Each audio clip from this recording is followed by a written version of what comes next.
Should we start with the normal welcome or the not so normal welcome? The normal welcome is, hey, how are you? I'm doing good. How are you Episode doing? 18. 18. Yeah, episode 18, JKMoto podcast. Welcome back. I'm Easton. I'm Cole, and we're both alive. Let's get that out of the way. Have we ever not been alive? I don't know. Oh, alive versus live. Alive. We're both alive. Live. Yeah. This is a motorcycle podcast for the average everyday motorcycle rider / track goer / club racer, and maybe even further. We'll see what comes up next weekend or this past weekend. So we're filming a little early. Depending on what this airs. The time frames are getting out of control right now. It is nuts. Should we roll the intro? Absolutely. Yesterday at one point, I was in sick.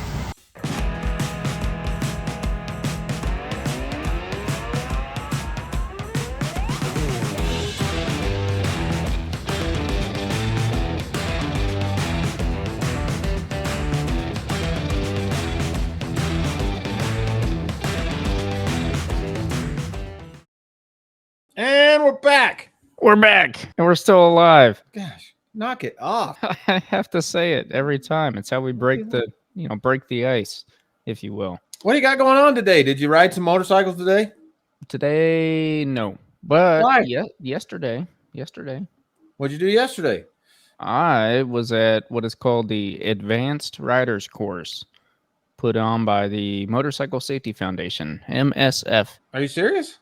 Yeah. You didn't tell me you were doing that. I think you're making stuff up, but either way, that is what I was doing. I rolled the old Aprilia down there and did half a day of riding and then a few hours of classroom instruction. You didn't tell me that. So have you ever done an MSF course of any sort? No. No. Okay. So question for the listeners, the guests. No, they're not guests, I guess. Listeners, you, the audience, everyone watching or listening right now on YouTube, Spotify, Apple Podcast, Amazon Music, Google, Preacher, Stitcher, Player FM, and me, because this is new to me as well. iHeartRadio. Yeah. Anyway, click the subscribe button. Subscribe. Yeah, hit the subscribe button. Yeah, like. Don't comment. smash it, because we're not from the freaking 90s. And we're not gangster rappers. So if you smash it, I am afraid you're going to break either your phone or your keyboard or your mouse or whatever it might be. And I'm not going to pay for that. So don't smash anything. Smash it. You got to back this story up a little bit because I'm coming in blind. Why did you decide to do this? What was the goal? Okay, so let's back it up. MSF, Motorcycle Safety Foundation, they're based in California, and they put on a nationwide curriculum for motorcycle riding courses for the road, specifically tailored to the road. So that is where you get your BRC, right? The only other course that is like routinely offered across the states is from Harley Davidson, which is something along the lines of like new rider course or something like that. Anyway, I don't know. Maybe they call it like get your leathers here and learn how to ride a motorcycle. Oh, come on. They at the Harley shop, they have one for the ladies. There you go. Yeah. Ladies bike night and buy leathers and chrome and everything else you might want to buy when you get a Harley. Loud pipes save lives. # Harley Davidson until I die. The works. Anyway, so the BRC, otherwise known as the Basic Riders Course, is usually a 2 to 3 day course, depending on how they want to split it up, where you're like classroom on the first day for like a couple hours, because they'll do like a Friday, Saturday, Sunday. So you go in after work, pick up some classroom stuff, and then you come back Saturday, a little bit more classroom, and then ride. And then Sunday, a little bit more classroom and ride. Now, Saturday, for a basic rider's course, this is literally tailored to someone that has never even seen a motorcycle before. So, yes. Is this the one you did? No, but I did do this. I'm just having images of the Aprilia RSV4 parked next to a bunch of 50cc scooters right now. But... No, not quite. Okay, no, please continue. I'm sorry. I'm going to dive into it. Yeah. Basic rider's course, right? So generally they offer bikes because, again, this is for people that don't have a motorcycle license, have never even seen a motorcycle, right? Tailoring to all levels. But you start off with, like, the first thing you do is you, like, go out and you swing your leg over the motorcycle. They're like, all right, cool. Now put the kickstand up. And you put the kickstand up and they're like, sweet. Now put the kickstand back down and demount. And you get off. And you're like, if you've ridden a motorcycle before, you're like, okay, this is ridiculous. I just wasted $300 and 3 days worth of my time, right? We should talk about what it costs at some point, obviously. Go ahead. Yeah, they're generally about $200 to $300. I think the Harley one is actually a little more. more around that 3 to 350 range, and just BRC from any MSF, which is based state by state. You can look it up. Just look up like msf.org or .com or something, or just Google basic riders course near me. That'll bring it up. I'll have some links down in the description. But that's where it starts, right? Then by the end of the first day, you go through like you start the motorcycle, then turn it off and get back off, and then you start the motorcycle and you're like working gas and clutch while walking it in a straight line across the parking lot. This is all done in a parking lot type course. And then by the end of the weekend, you should be able to pass your DMV's motorcycle license test. Riding I test. did that. Yeah, right. So that's the other option for a new rider, someone that's never ridden a motorcycle before, or maybe has but doesn't have their license on the street. If you want to go get your license, you can either, in most states, you take the BRC and you pass the test there, and you just take your certificate down to the DMV and they hook you up with the license. Or you can go like get your permit, you take a written test for the permit, wait 6 months, you like can't ride with passengers or at night or whatever rules your state might have, and then you come back and take a test. And that's something to keep in mind for new riders. Just going to throw this out there. When you take your test, if you take it on a 600 or below, you are limited to that CC bike, right? If you take it on a 250 or below, you're limited to 250 and below. If you take it on above a 600, then you're good to go do whatever you want. So just keep that in mind. Anyway, that is a BRC, basic riders course, which you've never done. No. Okay. So for my job, I got my BRC in a hayfield. Yeah. You'd be surprised how many people are out there at those courses, though, that like they've got mad dirt bike experience and they come out and then they get yelled at for sticking their foot out all day. They're like, you can't put your foot on the ground. You think you're going to do that on the freeway? Anyway, the instructors are generally pretty nice. I'm kind of making stuff up there. I don't want to bad talk anyone today, but it's just kind of funny. Yeah. You get all types of people. You know, I've seen at the BRC I went to, there's someone that did show up on their own bike and then they rode the BRC bikes anyway. We were on a Suzuki TZ 250s or something like that. Little kind of much like your Honda style motorcycle, but a little bigger, a little newer, electric start, you know. But yeah, it's actually, you know, if you're riding on the street and you haven't done a basic riders course, I'm not going to say you should do it, but if you've ever wondered how good you are at like slow speed maneuvering, a basic riders course is a great place to go back and like get way back down. Like you're not allowed to do over 20 miles an hour there, right? So you have to be able to control your bike at slow speed, and it's a completely different set of riding skills that I kind of forgot existed, honestly. What I was doing this past weekend was what is called an ARC, an advanced riders course. So it's just a one day, you go out and you do some like practice maneuvers. Taking an 1100, 217 horsepower sport bike to one of those is kind of interesting. Because That's for advanced riders. Yeah, right? So I almost took your Gixxer down there. I was like, you know, I might just take the Gixxer. And I was like, no, I need to take the bike that I ride, right? So I took it down there, and the whole day they're like, we're doing like the first exercise, I think, man, I don't even remember. You go down and then you do this turn and then you come back and do like a swerve and then a stop. And then you're supposed to like check your mirror and then quickly go again or something like that. Anyway, but they're like, yeah, we'd love for you to get into second because we want you to practice coming up to a stop and shifting back into first. And I just kind of looked at the guy. Well, actually, I looked at this other guy that was there because he showed up on a 2022 Hayabusa. That was quick, let's ARC, put that aside for half a second. Have you ever heard of strapping a bike to lower it? Yeah. I had never heard of that before yesterday. But so I pulled in, and this guy pulls in behind me, and it's a Hayabusa, and I was like, yeah, it looks pretty new. I was like, is that the new one? He's like, yeah, it's a 22. I was like, all right. So I'm kind of, checking it out, whatever. Hadn't seen one in person yet. They do look quite a bit different. The front is still like, yes, this is definitely a Hayabusa, but the back is kind of like weird. They got these little LED strip lights kind of going on for a tail light, right? And the tail is way wider and flat. I won't go into more detail there, but it was lowered very obviously, which a lot of them are. Okay. But I was like, looks like you lowered it. How much? He's like, and I was like, what, like 3 or 4 inches? He's like, yeah. Like, he said 5 clicks. Yeah. And he's like, yeah, lowered in the rear, strapped in the front. I was like, I just kind of brushed that off. Then I thought about it for a second. I was like, what the hell does he mean strapped in the front? Like, I had no idea. And then later I noticed there's a bracket bolted to his shock. It's front fork, and there's like a ratchet strap going up to the top. And I was like, what is 5 this? clicks. I didn't know that was a thing. Is that safe? It's not something I'd do to my bike. But well, like, so I get it. This guy said he travels from South Carolina to Florida or whatever a lot. He's on the highway a lot. It's a lot more comfortable to ride the bike when it's lowered and it's, lower to the ground, whatever. Okay, but strapping it, just like his suspension travel was like an inch. I was Yeah. like, it just can't be good on the forks. Pretty good on fork seals, I would imagine. Yeah, that's what I was like. They tell you when you're strapping a bike down, don't leave it strapped down for too long. But then they sell these kits that you just strap the bike for eternity. I don't know. Yeah. You know what my buddy always says, old Mitchell, he always says, drop and destroy. Sometimes the look's more important than the function. Yeah, well, that's the thing, though, is he was doing it for function because it's more comfortable to ride or something. Anyway, I don't want to dig into that too much, but that was something new I learned is you can strap a bike to lower it. If I see anyone at a racetrack with straps on the front of their bike, Well, that's the thing. You're not going to. I'm going to lose it if I do, though. I'll tell you what. You're not going to, at least not for very long. Maybe at a drag strip, though. Yeah, I can see a drag strip. That's what everyone was asking. I was like, you ever take it to the drag strip? He's like, no, not yet. I was like, okay. Anyway, where was I? ARC. Yeah, I looked at him, right? When they're like, yeah, try and get into second if you can. I just kind of looked at him and he looked at me and we just kind of like chuckled to each other because I was like, I don't know how I'm going to get this bike to behave in second gear under 20 miles an hour, which I did get it into second a couple times just so they could hear me shift. But to put this into perspective, at some point throughout the day, you are doing some higher speed cornering maneuvers, right?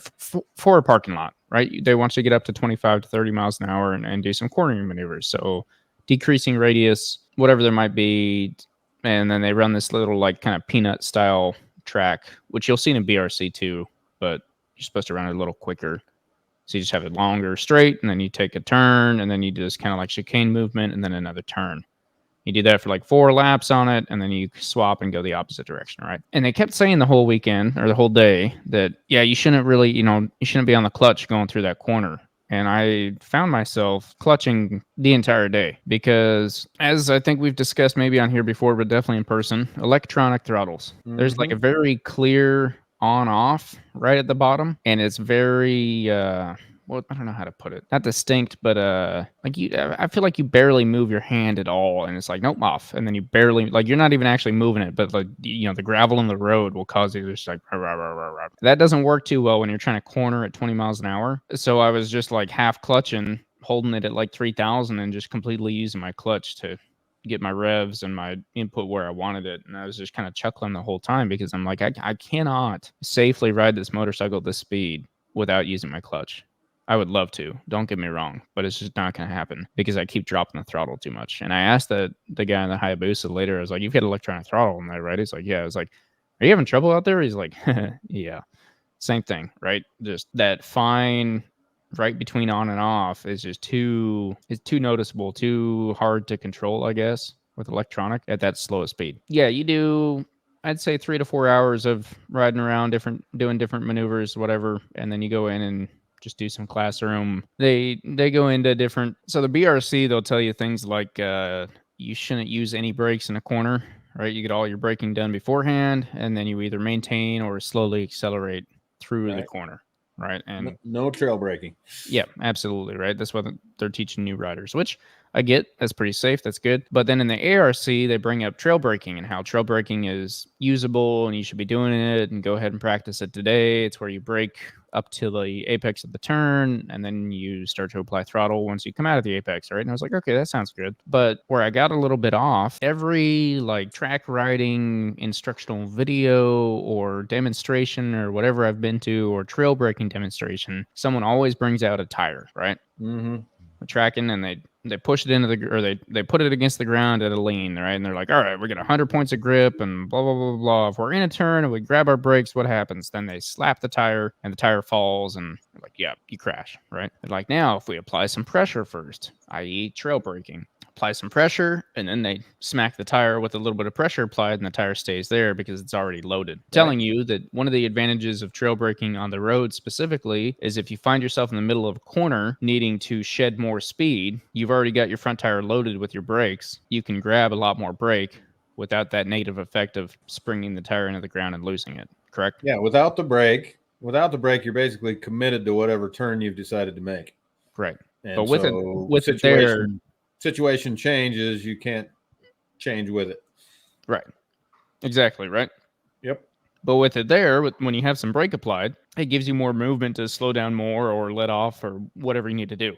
Right. And that's how I've always understood that. They advocate for trail braking in this class, but it felt like there was a disconnect between, like, anytime they bring up in a corner, it's like, well, once you're in the corner, you don't want to clutch, you don't want to chop throttle, you don't want to brake, you don't want to gas, you want to just ride out your corner, right? If you need to brake, you got to stand the bike up and slow down. And I kept wanting to say, like, hang on, I thought, this is the whole purpose of trail braking, but they never really brought that up, never did that demonstration.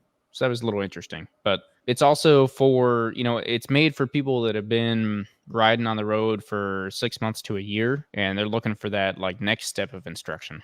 Right. So it's kind of weird going. I've been riding on the road for a while now, done some track days, and it's weird going back to that level. And it was kind of nice relearning a little bit of slow speed maneuvering, not getting off the bike as much as actually putting the bike underneath you to get it to do things. And the cops in the parades that are doing crazy things on the big old bagger bikes. It's kind of that style. That was kind of nice, but there were some other things that I was like, I don't know. Yeah, that's what an advanced riders course is like. So basically they take the BRC and they up the speed a little bit and cut it down into 1 day and call it good. So that's what I did yesterday. Well, I didn't know you were doing that. Good on you. It's worth it if you picked up one thing, right? Yeah. It's been a long time since I did the BRC, but I'm glad I did it way back in the day. Honestly, it was fun. It's someone else's bike, so you're a lot less worried about it. They're little bikes, they're nimble, and I think it's much easier to get on a bike and get out on a road where you're just, canyon carving is easier than trying to navigate your bike from stoplight to on-ramp to off-ramp to McDonald's drive-through to Walmart parking lot to your neighborhood, all of those super slow speed for sure.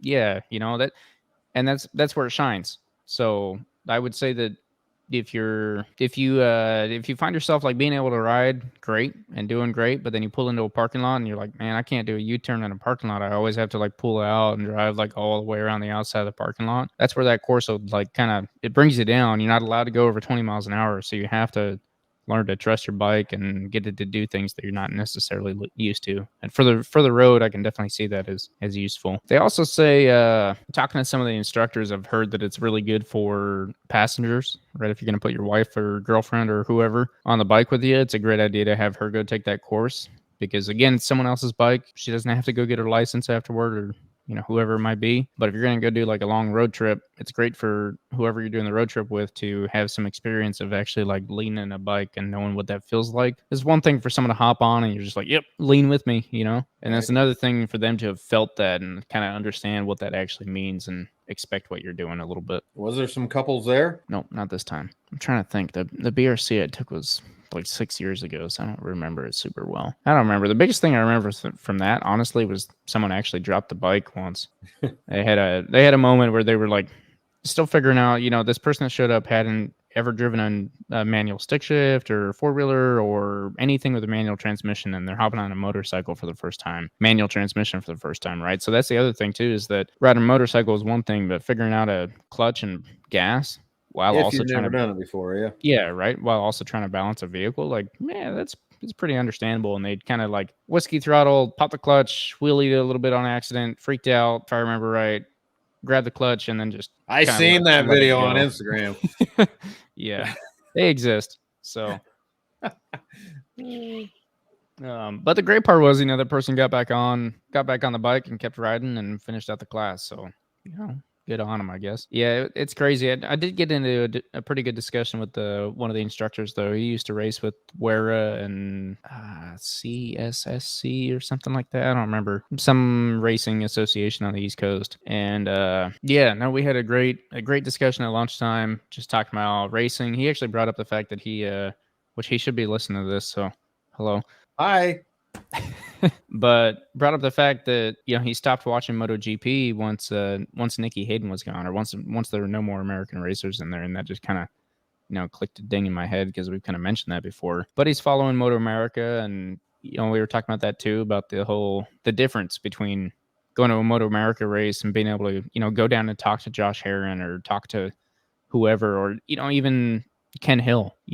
I went and talked to Ken Hill on race day at Road Atlanta, and he, we were talking about my wreck that I had at AMP, and he was like, well, send me your suspension sheets. Send me your data. Send me, whatever. I'll go over it. Let's talk about it. Let's figure this out, and just kind of talking about that family or whatever you want to call it, unity in motorcycle racing that is, the motorcycle community worldwide, and then in America, and then the racing in America, and then the club racing and the track days at your local track is like the tightest knit you can get, and just the camaraderie or whatever you want to call it, you get there. So it was a nice discussion to have with him, kind of bounce things off with him. I'm gonna see maybe we get him on the podcast later. It'd be kind of cool to talk to an MSF instructor and see what their input is on the MSF courses. And this guy having track day and racing experience, I'd kind of like to correlate that to MSF courses and the road and bring them all together, because he's also done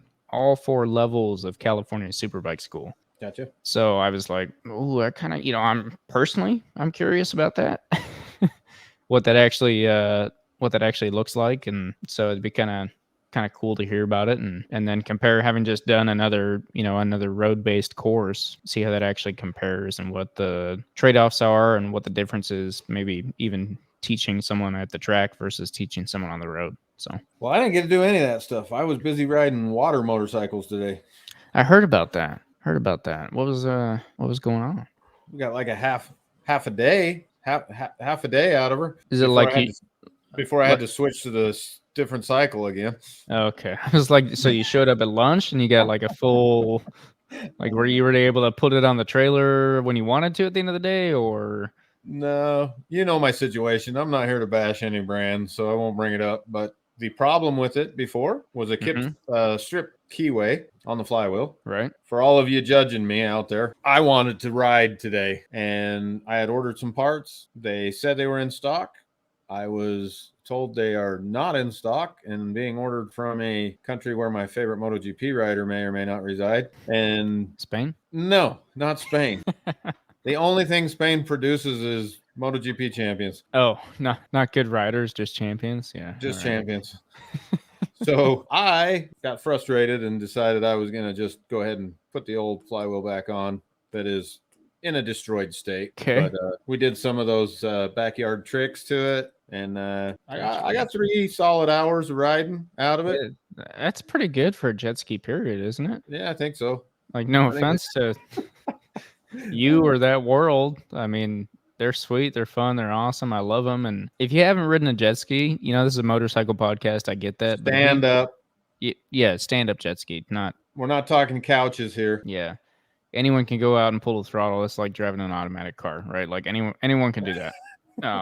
If you haven't ridden one and you think it's going to be easy to just like hop out there and do that, go do it, please, and then report back. Let us know in the comments what how your experience was, because I could tell you my first time. You start kneeling and then you stand up and you're like, all right, yeah, this ain't too bad, right? And then you like lean into your first corner. You're like, okay, yeah, this is like pretty standard. And then you go to turn the other way and you're 100 yards that way. Skis over there, and you're like, whoops.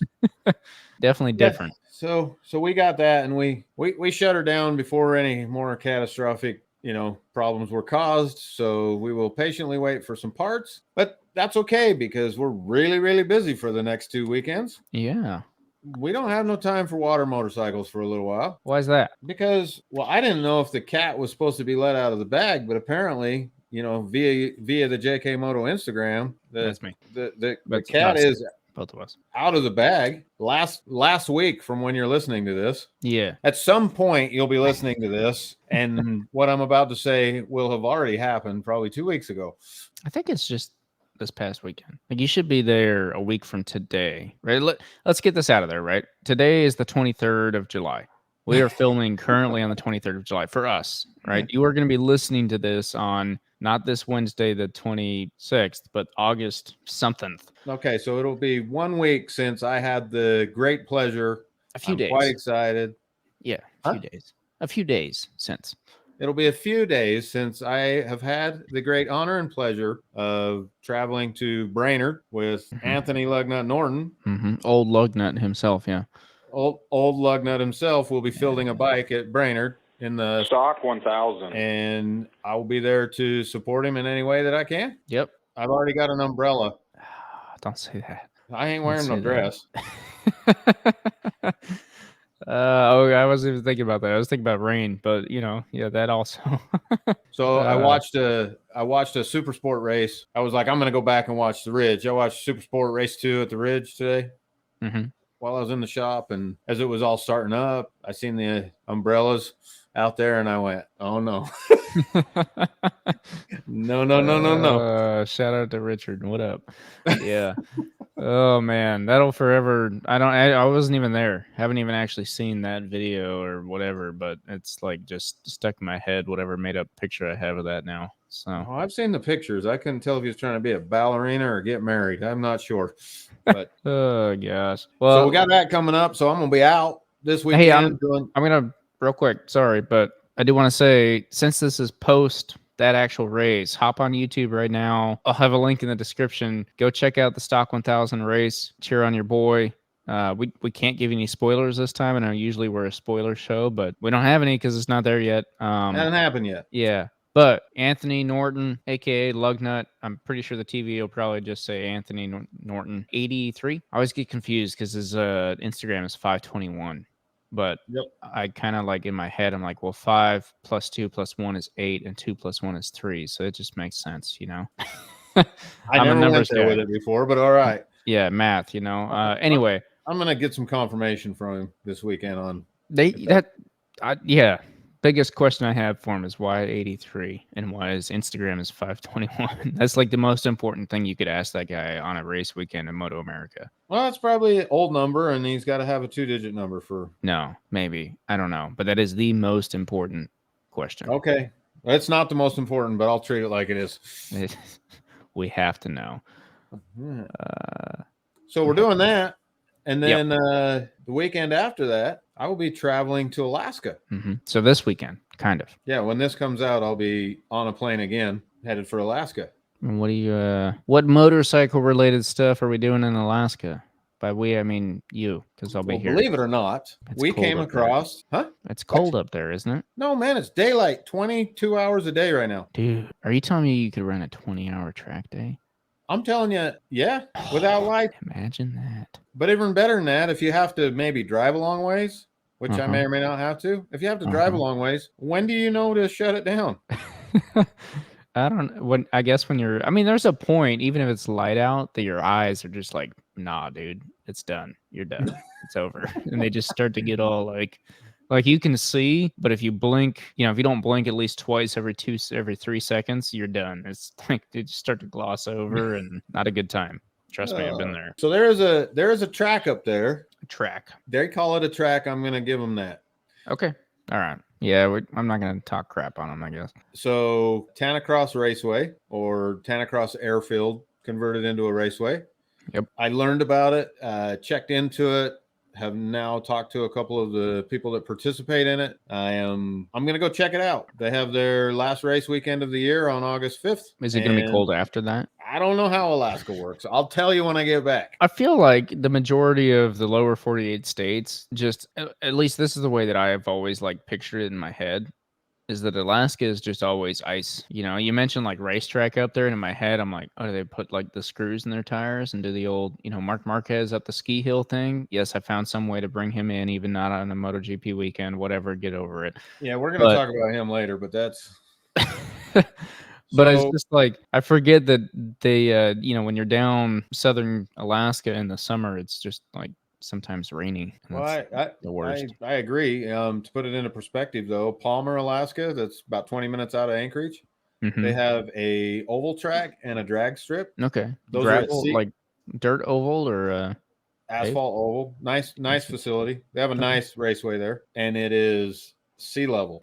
Okay. I know sometimes you're looking at the globe and you're like, this is higher than I am. Yeah. So, but elevation has a huge part to play. And yeah, oxygen density. They're at sea level, and just knowing the people I know up there, the weather's usually pretty comparable to where I'm at. I would say pretty comparable, other than it's dark for half the year and then it's light for half the year.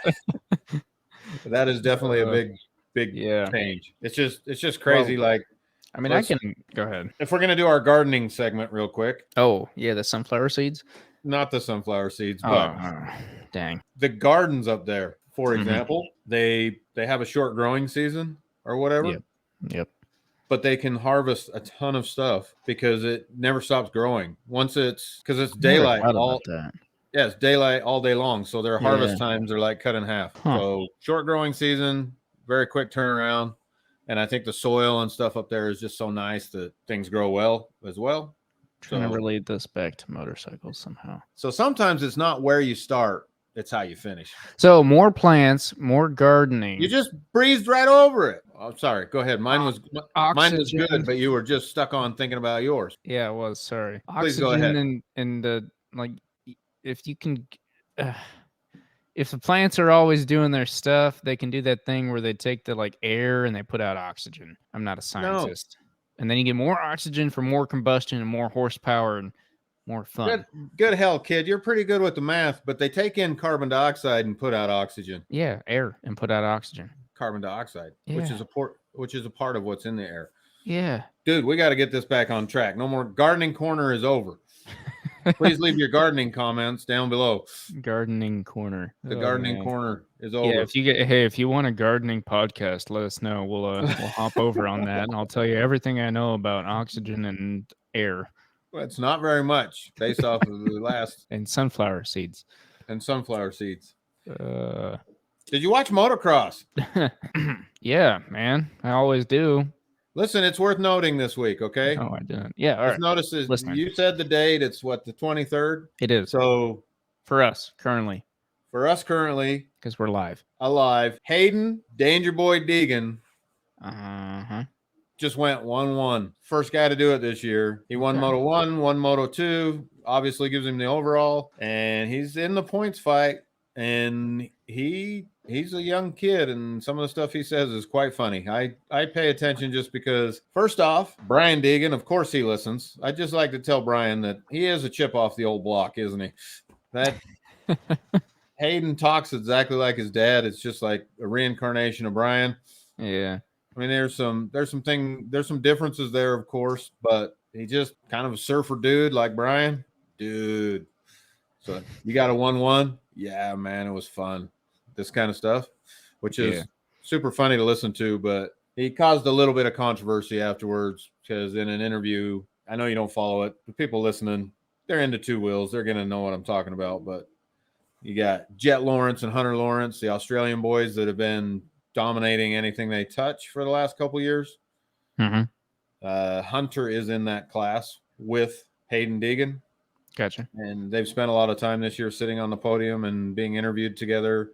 Hunter has came to his defense a couple times because he's not great in an interview. I mean, they ask him a serious question, and he does more of a like this. So yeah. Anyway, today he said without Hunter there, it was after the main podium interview, but he said something to the effect of, "Yeah, I'm just a rookie. There's no pressure on me. That Hunter's supposed to be winning, but I'm just over here doing it." So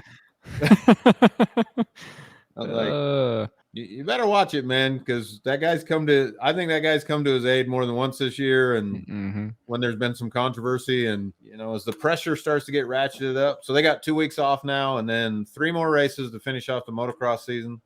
And super excited to get back to Supercross. But hell yeah. Well, hey, I think we've talked about it, but I'd like to know from the audience again. You guys let us know. We're lovers of anything two wheels, and I think honestly anything motorsport, really. Anything with a handlebar. At least can appreciate, right? Eventually, MotoGP season is going to end, and I think we've kind of talked about possibly doing an off-road episode or 2, off-road related, whether that be 3 or 4 episodes. We're going to give the people what the people want. Yeah, that's what I was getting at. Let us know. Yes. After you smash some things, don't be smashing. Type normally like a normal person in the comments. Just yes or no.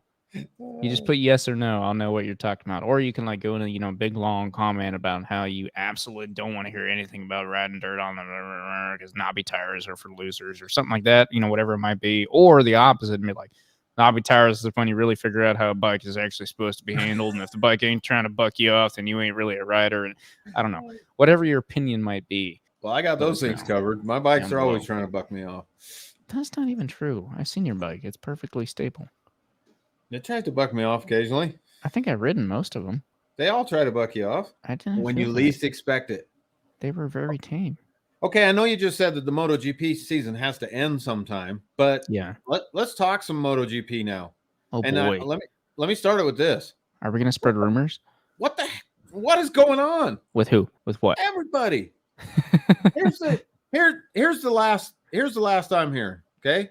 Okay. Alex Rins Mhm. signing with Yamaha. Yep. KTM is trying to buy Grassini from Ducati because they need 2 more bikes on the grid to fill all their players. 2 of which include Bender, Miller. What do you Uh-huh. mean 2 of which include? the latest news that KTM signing 2 new people. Oh yeah, Mark Marquez Marky Marco and Pedro Acosta. his little baby Jesus brother. Yeah, but Yeah. they don't have nowhere to put them. So check this out. But Mark's too busy sitting on boats on the beach. Jack Miller's too busy riding Yeah, dirt and bikes. not getting invited to Luca Marini's wedding. Yeah. Juan Mir had a kid, I think. I didn't catch You didn't that. see that? I just saw that today. I don't know if it's I don't know much on that. I don't have anything for you guys. John Sorry, Mir is but trying to go to Ducati. that doesn't surprise me. Honda's just gone. Are you ready for the next one? Yeah, hit me. So I don't know which one of these are real, but I feel like the Alex Rins thing is true. Alex Rins is going to Yamaha. Okay. So if Alex Rins goes to Yamaha, LCR has Nakagami and nobody, right? Yeah. The latest rumor to swing in is KTM is making cash offers for LCR. They want either Grassini or LCR, and Ducati's saying Grassini can't go, so they're going to take LCR because there's 2 open grid seats, and KTM has already tried buying them and been turned down by MotoGP. That part is fact. Okay. By MotoGP or by Dorna. Okay. So Dorna has said, no, you can't buy them. We are saving them for BMW when they come in next year. Have they said BMW, or are you making that part up? I added the BMW part. Okay. All right. I just gotta get that wishful out of there. thinking. So if you're listening, BMW Motorrad, come on. We need somebody. Hey, we have listeners in Germany. Yeah, I know each and every one of them. Well, one of them, a new one, should be BMW Motorrad. So your people in Germany, give us your motorcycles. Just push. You cannot do this. All right, don't go making fun of people now. I'm not making fun of them. I just talked to a German guy yesterday morning, and he said, "Hello, how are you?" That guy again, huh? I've heard about that guy. That's good. That's good. So they're trying to hold those spots to entice a new factory, whoever that may be. New manufacturer, all new. MV Agusta, Triumph, BMW, Kawasaki. I have heard a decent amount about the Triumph idea, which is weird to me. But I wouldn't have believed it, except that Triumph already has such a relationship in the lower classes. Yeah. And those guys are fielding a dirt bike next year in Supercross. So really? Yes. It's that's not a rumor. It's been developed. They have riders on it right now getting ready for the Supercross season. It's happening. And Triumph is, I don't know, taking a play out of KTM and saying we're going to go do everything. All right. Great. Interesting. It's good. More fun to be had for everybody. Yeah, no, absolutely. The little British bike that could. Yeah. Yeah. I love Triumphs. Don't get me wrong. Ridden 1, 2, 3. I love them. They're great. Great bikes. That's what you said about Ducati. Oh, no, wait. You said Ducatis are beautiful. Yeah. I never said anything about liking them. So followed that up. So let's get back into this, okay? Okay. MotoGP. Rumors that may or may not be true. Most likely not, but we don't know anyone. But this has been the silliest silly season I've ever seen. So yeah. Because let's talk facts first. There are 2 open seats. I agree. Dorna has said they want to save them for a manufacturer, so they turned KTM down. Okay. So KTM has went back and looked and said, we want 2 more bikes. Where do we get them? Right. Because KTM has to offer Pedro Acosta a seat, right? Has to. Right? They have to offer it. He doesn't have to accept or risk it. losing him. Right. He doesn't have to accept it, but if they don't offer it, can terminate contract, whatever, and go do whatever he wants, right? And with him being the baby Jesus, the future, whoever you want to call it, pick your insert best MotoGP rider of all time and insert his name there, whatever. They don't want to lose that guy. because Kevin KTM's trying to Schwantz. get a win, right? You said insert. Yeah, I was talking to the audience, not you. Sorry. This is, half of this has to be for the audience at least, right? Okay, so we've established that.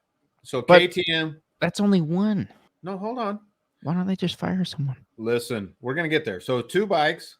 Okay, They won't let them do it. right. They So can't those put their bikes are staying open for the So- hopes of Husqvarna will not be in MotoGP. not. It doesn't sound like it. Well, I guess not, because if they bought LCR, it could be LCR Husqvarna. I don't know how they would play that, but it sounds like they're trying to figure out contracts for either a Grissini or an LCR. But if LCR has just lost Alex Rins, that frees up a seat. So if they were to take that team, guaranteed Nakagami would stay with Honda as a test rider. Yeah. So that's a team that they could grab that has no other riders. They're just ready to go. And they throw 2 KTMs on the field. It can just be a satellite KTM team. Right. Or a Husqvarna. I don't know. But the fact of the matter is they're trying to get two more on there. So when you start talking about if they can't do this and they want to fire somebody, the newest. So Paul he's supposed to come back here in a couple weeks. 1 week by the time this comes out, I think. So post summer break. Yes. So Paul Yeah. should come back. Okay. But Listening. Promise. so Paul has a contract, but the other guy doesn't. Fernandez, let me rephrase, didn't. I understand they just signed him. They went ahead and signed him for a year. Okay. For 2024. Yes. Okay. So if that's true, they've already made that commitment now. So he went from being the man out to now everybody's looking back at Pole again. So the rumor mill is Pole goes test rider. Yeah. And they can put Pedro on his bike. If they don't get 2 more bikes. But the owner of KTM is saying he wants to field another team. So if he can get either LCR or Grissini to come over, we're going to see 6 KTMs on the field next year. If he takes LCR, we'll see 6 versus 6. If he takes Grissini, we may go back to 6 versus 8. If they take LCR, it'll be 6 versus 8. If they take Grissini, it would be 6 on 6. Okay. Sorry, I am looking over the contracts. So this is from Crash.net. MotoGP 2024 rider lineup. Contract situation so far as of July 9th, which is old. That's old news. Yeah. But it's most likely the most recent actual, like, this has been put out information. Yeah, that is the most recent. So Google if Fernandez got a contract. Fernandez, Augusto? Yep. Augusto. Was he a famous painter in the Renaissance period? Fernandez 2024. Let's just do it this way. KT or gas, I guess. Contract. Signs 2023 Gas Factory Racing deal. That was September 16th, 2022. There are no articles here from only rookie faces the most important year of his career in 2023. That was on March 5th. Yeah, there is nothing talking about him. Well, let's see. Following that up by removing Gardner's successor, KTM's reigning Moto2 champion, Augusto Fernandez, from his gas seat after 1 season. Yeah, there's not really anything besides that he was signed for 2023. No recent articles. So Augusto Fernandez admits Pedro Acosta deserves to be promoted into MotoGP seat for 2024, but firmly believes he has done enough to earn his Gas Factory Tech 3 seat 2. We kind of already talked about that, and that was in June of this year. Talked about that quite a few episodes back, if I remember right. He was like, I haven't done nothing. So. Yep. There's that's the hard part, right? Is there are a lot of rumors. There's a lot you can hear. And there's a lot of those rumors are definitely true, but not confirmed, right? Like they will be confirmed most likely. You're going to listen to this episode, and then we're going to have a race. And our next episode will be post that race, I believe. Yeah. Which we'll probably be hopefully talking about Brainerd more than MotoGP, but that MotoGP race should answer, I hope, press conference and all of that. Everyone should dig into it because we've had the summer break, and this happens every year. But this year, like you said, the most silly season we've had yet, and I definitely agree. This year has been so freaking all over the place that I feel like, this summer has been interesting. But let me just go ahead and read this off just so that we have something to go back to, so we're not just spreading whatever, right? So this is like the most official. Whatever.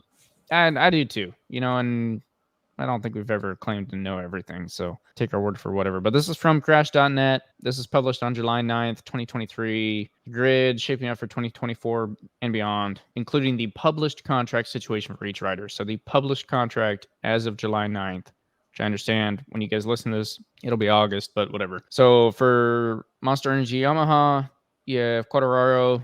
He's signed till the end of 2024, and Franco Morbidelli, end of 2023. Ducati Lenovo, Bagnaia, end of 2024. Bastianini, end of 2024. Aprilia, both their boys, Aleix and Vinales, are 2024. Repsol Honda, both Marc Marquez and Joan Mir, 2024.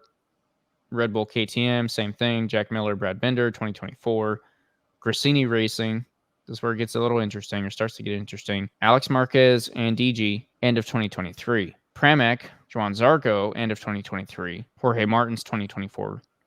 And then the VR46 boys, Marini and Bezecchi, both end of 2023.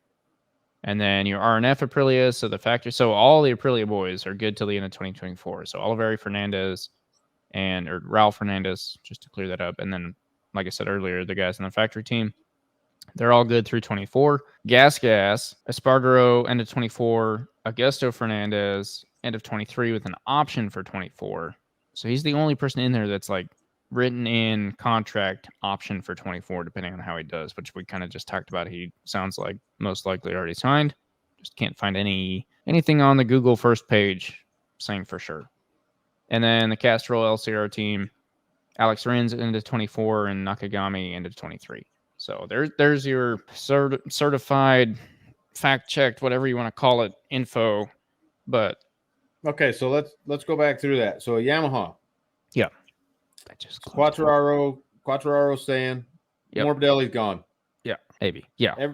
He's gone. Everybody feels like he's going to find a way onto the VR46 team. Okay.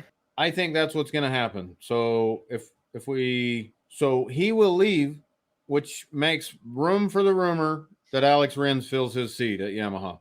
So we got Yamaha with Quattararo and Rins together. That makes perfect sense to me if Yamaha and Honda can work that out.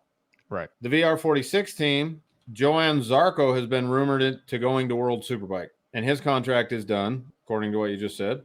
Mm-hmm. So that allows them to move Bezecchi up to a Pramac. So he's one step down instead of two steps down in Ducati. This is so weird, though. Because how all of the satellite teams are on the same bike. Are they not? No, they're not. So you're telling me the VR46 boys are 2 years behind? No, I'm not. But Jorge Martin is on a 2023 at Pramac. Joan Zarco's on whatever they give him. So if they're gonna give an additional 2023 bike, it's gonna go to Pramac. Gotcha. So Pramac's kind of the official, actual original, if you will, satellite team to Lenovo, and also the testing team ? A little bit, possibly. So, okay, that makes more sense. I don't like saying step up because none of them are the factory, but yeah, Jorge's on same equipment, but you'll hear him when Jorge beats Pecco, you'll hear him talking about how they're on equal equipment, but when Bezecchi beats Pecco, that's 2022 versus 2023. Yeah. Crazy. And this is the time of year when the gap usually starts to increase because Ducati will continue to develop on the 2023 throughout the year, but they will no longer develop the 2022. Right. So it doesn't happen that way every year, but the potential for the top guys to start pulling away. Yeah. Well, that's not just Ducati either necessarily. Right. I mean, the hope is that we come back from the summer break and everyone's had time to work and all the bikes come with something more, right? So let me keep going through this because at the end, I'm going to fuel some other fire. Oh, boy. Here we go. So, like you said, the Aprilia guys, they're all locked in, whatever. Yep. Mark is locked in, but let's just say Mark does what the rumor mill keeps spitting. Let's just say Mark goes to KTM. Mm-hmm. You have a factory Honda team with a Joan Mir that is doing everything he can to get to Ducati. Yeah. Anything, injuries, whatever, he doesn't want to ride that bike. Right. So if Mark leaves and Joan Mir can get out of his contract and they let LCR go to KTM, Yeah, where are they? But that's insane. Hold your shirt up again. The way of the Zook. Oh boy. Oh boy. What are you talking about? Are you saying Suzuki's going to come back in 2024? Joan Mir is going to hop on their bike and win a championship again? How did you get that out of that? No, I think Honda maybe. So I think so as long as they've got Mark in their minds, they've got this chance for this championship, right? Yeah. So but if you got to start from the bottom again, which would probably be a good thing for them, it'd probably be a good thing, honestly. Just clean the slate, start over. Possibly. I mean, Joanne Mir is not their answer. No. So I don't want them to leave. Understand this. I do not want them to leave, but no, I mean, take Mark Marquez out of the picture, whoever, but you don't want factories leaving. if Dorna's got a long-term plan, which I hope they do, I think you and I would rather VR46 and Grassini both get out of there, bring in Suzuki, Kawasaki, and then fill that empty spot with BMW. So I would say, yeah, that'd be great. But fill the empty spot with BMW. I'm all for that. You know that. Yeah. But I would like to see one of the Ducati teams, be it Grassini, be it VR46. Mm-hmm. VR46 maybe makes more sense. But VR46 needs to go back to Yamaha. Back to Yamaha. Valentino Rossi needs to go back to Yamaha. There you go. So VR46, Yamaha needs a satellite team to be strong. Move them over there. Get this. So right now, like I know you like to criticize Ducati for having so many bikes on the grid, but it's a necessity right now so that we have plenty of bikes to watch going around the track. I don't disagree with that. But at the end of the day, I would like to see that bleed back down. And I don't want it to be unfair to Ducati because I appreciate what they've done for the sport by investing as much time and effort in it. Yeah. Money, all those things. But I would like to see Yamaha go back up to a factory team and a satellite team. I would like to see Ducati as a factory team and a satellite team. Aprilia has a factory team and a satellite team. KTM's got that already. Bring BMW in. Let them have a factory. BMW can have a factory and a satellite team. And then it's fair down across the board. But you're taking Honda out. No, because BMW could take the two empty spots. LCR can stay with Honda. And then Grassini goes one way and VR46 goes. All right. I got you. Yeah.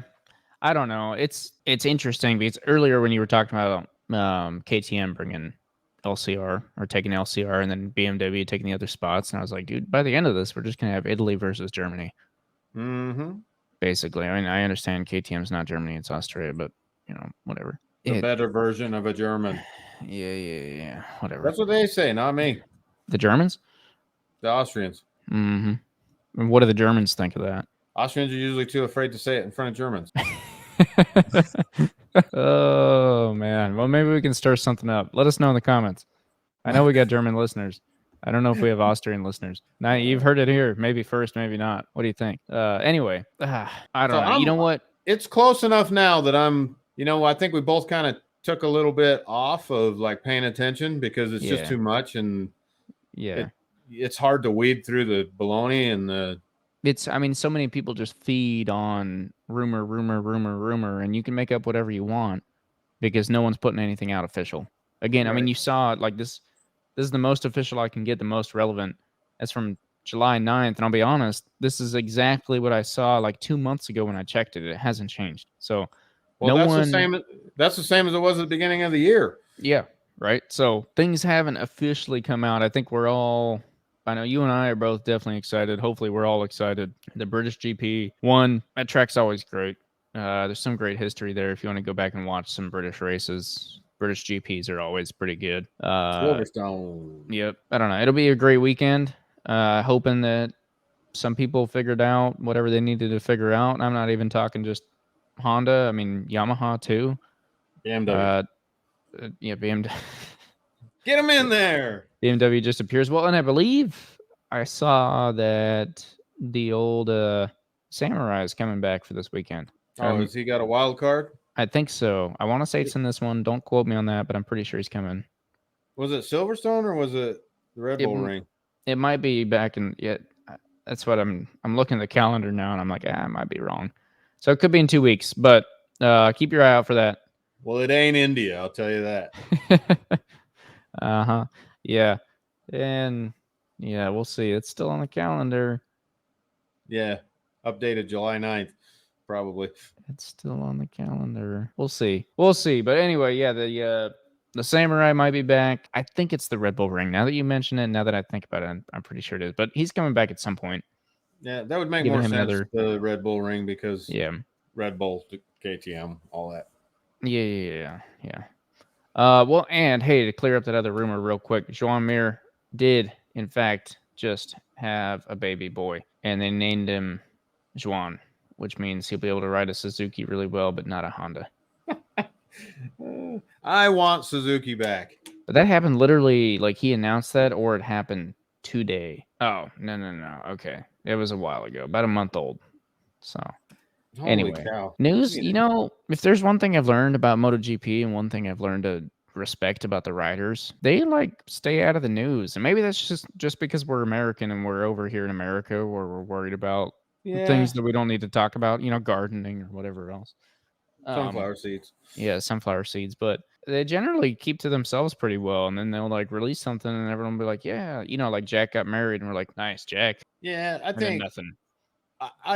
I've got to assume it's bigger news over there. You would think so. I would hope so, kind of, but at the same time, I don't hope so because great for them that they're able to actually just live a life to a So, degree. not to change the subject, same subject, but just a side note. As you know, I've traveled over in Europe quite a bit. Mm-hmm. Good luck finding an NFL score. Okay, gotcha. I mean, you can travel. It's kind of a culture shock because you're so used to just whether you like it or not, it's on every TV, every billboard, every newspaper article, every magazine, Yeah, all year, all every year. day of the NFL, week. NFL, NFL. Yeah, And when you go over there, I mean, there's all this news about soccer and or American or European football. I mean, they have all the that's what they're talking about. But football.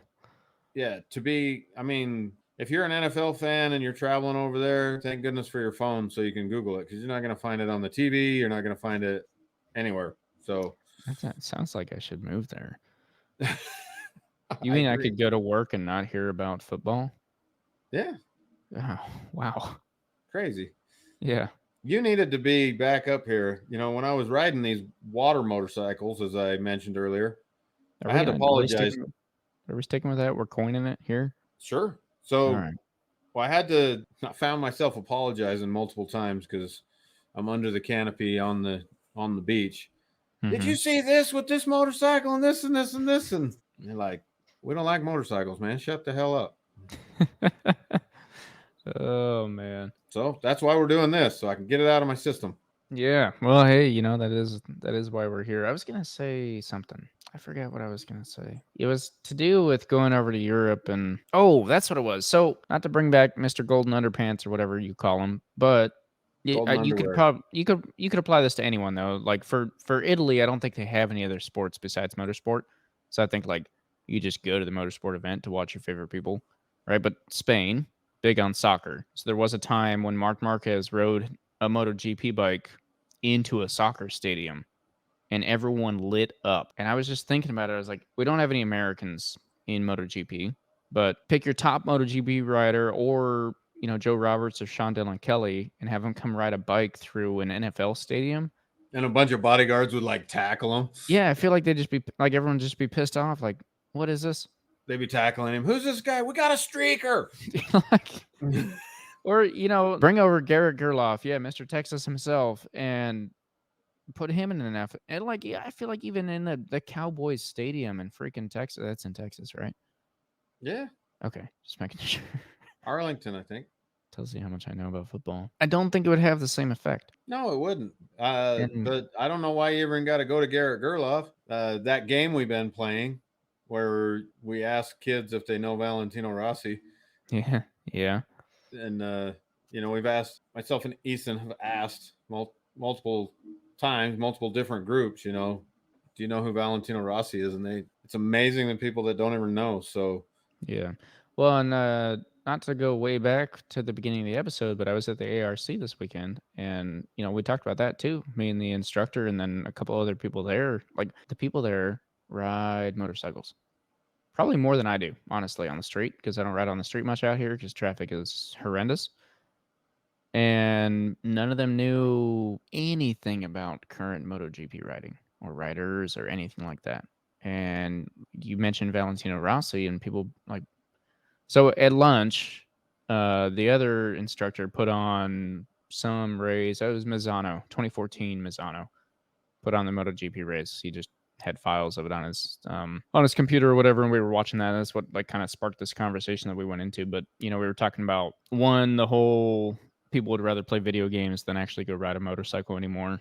And then two, that like no one knows the current guys. And I get that Valentino Rossi's a legend, and he built. He was maybe more of a fan guy than some of the current riders. But yeah, it's just so people are so out of it. It is insane. But Sorry, I'm anyway, looking. I have to find this. In closing, okay. my brother Oh boy.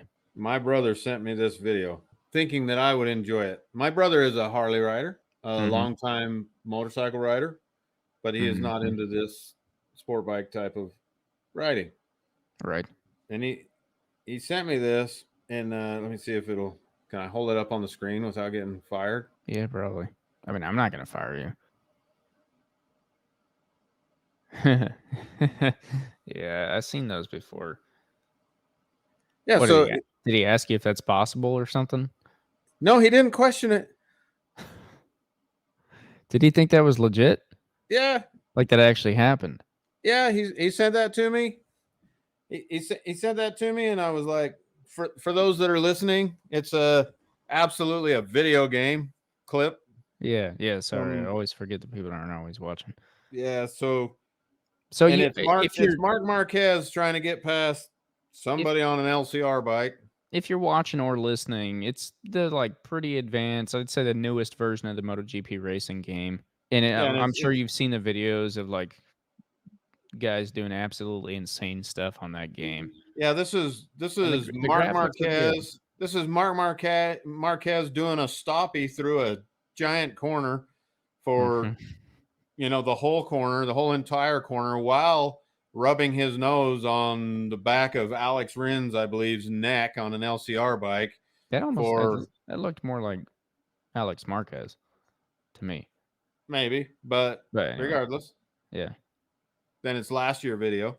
yeah. But it's the LCR bike that Rins is currently driving. And so So he sent me that, and I said, "You do realize this is a video game, right?" And he said, "Don't give me that." And I said, "You're the first person that's going to be tricked by AI. Give me your birthday, social security number, uh, and credit card number, and the oh 3-digit code man. off the back." Yeah, that game has been quoted as like the most realistic motorcycle video game yet or whatever. That must be why I'm not that good at it. I want to see someone do that. What, in real life? Yeah. Well, Mark's probably the closest one to reenact that. He's tried it a couple times this year. Maybe that's what he's Yeah, working on. but he couldn't. He would wreck the bike. Now Jack Miller. Oh, man, I feel bad. Let's end it on this, okay? Okay. All right. I'm starting to feel bad about Mark Marquez's legacy right now. Yeah. He has he has every right to go down in history as one of the greatest riders of all time. Yada yada yada. I'm not going to argue with you on any of that because I agree with it. But this back and forth screwing around, the way he's always been known as an aggressive rider. Mhm. Some people say dirty. I didn't say that, but he's always had kind of that, Yeah. that thing, that reputation. Yeah, And for him to kind of not afraid to stick his nose somewhere it may or may not belong. yes, and for him to go out the way he's gone out, if he can't come back and redeem something, he's went in, smashed into a few people, and he needs to come back to fix his legacy I agree. or go away to save his legacy. That's the issue is that he's in too deep now I think so. I think you're right. because that's what sucks as a Mark fan, and not to tell you you're wrong or anything like that because obviously you just admitted to it, whatever. But I agree with you. I think I try and argue with people that Mark would be a step above Rossi, which I can't argue because it's not true right now. for many different reasons, factors, whatever you want to get into. We can discuss that, whatever. But I think Mark has the ability. I think he has the talent still. He's got enough left in his bucket that he could bring in more championships and set a new legacy and set a new bar and possibly be the greatest of all time. I think he has enough talent that he could do that. Not saying he will do that if he gets the right bike. I'm not trying to say anything like that, but I think he could. And that's why this season has made me so upset is that, like you said, he came in and kind of wrecked his whole legacy. And does he still have a chance of that? Yeah, absolutely. Maybe he gets on a KTM, maybe he gets on a Ducati, or maybe Honda figures their stuff out or whatever it might be. I think he absolutely still has a chance, but you're absolutely right. If the rest of the season goes how the front of it did and then he leaves, I think that legacy is just kind of gone. He's going to be forever remembered as the guy that, like, 8-time world champion and then wrecked everyone. And that's what it's going to be remembered as. He's like So, a punch drunk boxer right now. yeah. So that's why I am rooting so hard, and I really hope is because I would love to see a season where even if he doesn't take a championship, at least he comes back and, like, look at Rossi for his last 3 seasons. He wasn't winning all the time, but he didn't go out there and mess with them. Right. Or at least the last 2 before his last one anyway. He still had something to give every once in a while out there. It takes something to run middle pack. Yeah. I mean, obviously those guys are talented at that level. So yeah, well, and they're young, and Rossi was not. So yeah, I don't think he was ever being embarrassed. No, he wasn't. The very end, I was starting to get a little like, okay, dude, like a couple of those races where it was just back to back, laying the bike down, But at the same time, he was old. He was on an inferior bike, whatever, and the biggest thing with Rossi, and I got reminded of this past weekend, is that he did go through. He was there in I want to say back in the 2-stroke days, and then the 500cc, and gone through multiple bike changes, and then multiple different style of rider changes, and was able to maintain the top through all of that change, right? Whereas Marquez, the only change you could argue he went through is Aero is now there. And he's not doing so well with that.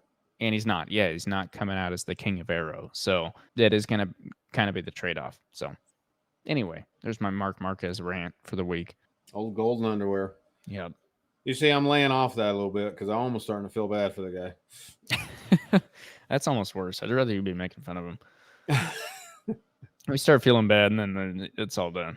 All right. Well, by the time the listeners out there are listening to this, I'm going to be super excited. Not that I'm not today, but by the time you listen to this, I'll definitely be super excited for Silverstone. Get them back on the track. I'm right now super excited for Brainerd. Yeah. Coming up quick. Yeah, like we said, go check it out on YouTube. I mean, go check all of it out. Brainerd's sweet place, sweet track. Moto America is available on YouTube. You can also check out their website, their app. It should be cheaper now than it was before. And go look out for Anthony Norton, aka Lugnut. Instagram at Lugnut_521. Go give him a follow. Guy's doing some pretty sweet stuff. So that's who you'll be hanging out with. Okay. I'll let you know all about it. All right. Sounds good. Until next time. Yeah. Thanks for listening.